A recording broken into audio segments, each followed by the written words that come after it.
नमस्कार। जी। आज हमारे सामने है रविंदर सिंह का पहला उपन्यास I too had a love story. इसका एक रिव्यू मिला है हमें, तो सोचा इसी पर थोड़ी गहराई से बात की जाए। हाँ बिल्कुल, काफी मशहूर किताब रही है ये। तो ये कहानी जैसा कि शायद ज्यादातर लोग जानते ही होंगे, हम्म। काफी हद तक सच्ची है।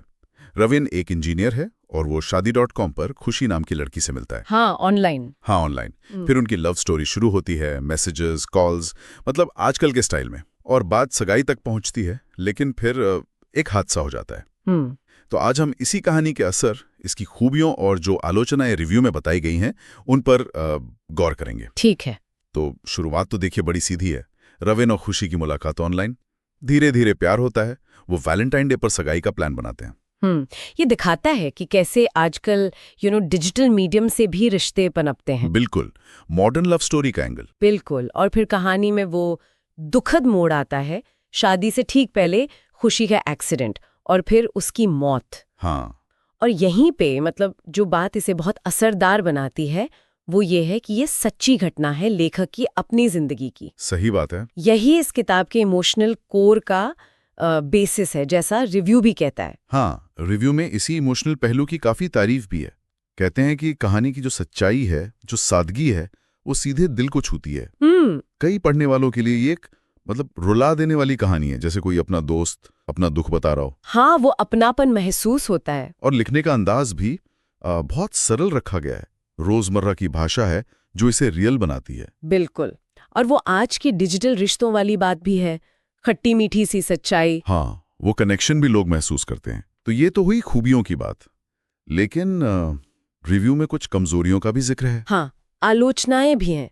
एक बड़ी आलोचना जो है वो डायलॉग्स को लेकर है। अच्छा। कि वो काफी बचकाने, मतलब थोड़े टिमचोर और घिसे पिटे से लगते हैं। जैसे वो बारिश वाला सीन है, या फिर वो शोना जैसे पेट नेम्स का इस्तेमाल। हाँ हाँ, मैंने भी पढ़ा ये रिव्यू में। ये कुछ लोगों को थोड़ा ज्यादा लगा। बिल्कुल, अपरिपक्व सा लगा। और किरदारों के बारे में क्या कहा गया? Character development. रिव्यू कहता है कि किरदारों में, खासकर जो साइड कैरेक्टर्स हैं, उनमें गहराई की कमी महसूस होती है। अच्छा। और रविन खुशी के रिश्ते का जो डेवलपमेंट है वो भी काफी ऊपरी तौर पे लगता है।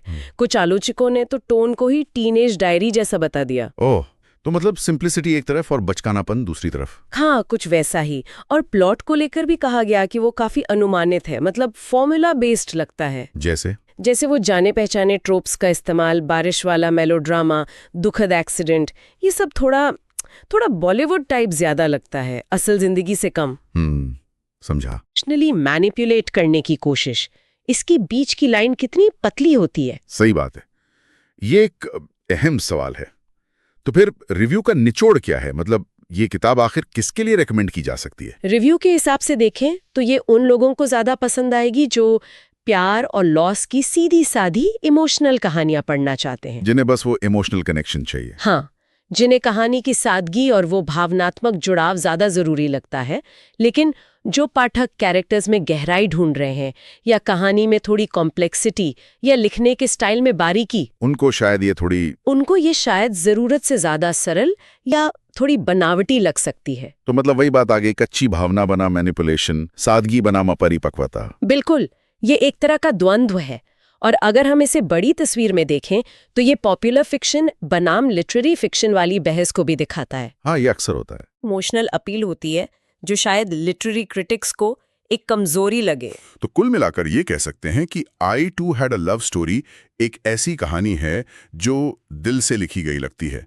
प्यार और निजी त्रासदी की कहानी। हाँ, मार्मिक कहानी है। इसकी ईमानदारी, सादगी के लिए तारीफ हुई, तो वहीं इसकी इसी सादगी और कुछ लोगों के हिसाब से जो घिसे पिटे एलिमेंट्स हैं, उनके लिए आलोचना भी हुई। बिल्कुल। तो इसे पढ़कर कैसा लगेगा, ये शायद इस पर निर्भर करता है कि पढ़ने वाला कहानी से क्या उम्मीद रख रहा है। सिर्फ इमोशनल हिट या फिर क्राफ्ट और गहराई भी। सही कहा। और एक बात और, रिव्यू में लेखक की दूसरी किताबों का भी जिक्र था, जैसे कैन लव हैपन ट्वाइस। हाँ, ये एक दिलचस्प सवाल खड़ा करता है ना, कि जब कोई लेखक बार बार अपनी ही जिंदगी के गहरे दुख पर लिखता है, तो क्या हर बार कहानी कहने का तरीका बेहतर होता है, या फिर वो एक ही फॉर्मूला दोहराने का खतरा बन जाता है? ये सोचने वाली बात है। उन लेखकों के बारे में सोचने वाली बात है जिनका पूरा करियर ही उनके अपने आत्मकथात्मक दर्द पर बना होता है। क्या वो इवॉल्व करते हैं, या फिर वो एक पैटर्न बन जाता है? बहुत दिलचस्प पॉइंट है ये। चलिए, इस गहरी चर्चा के लिए शुक्रिया।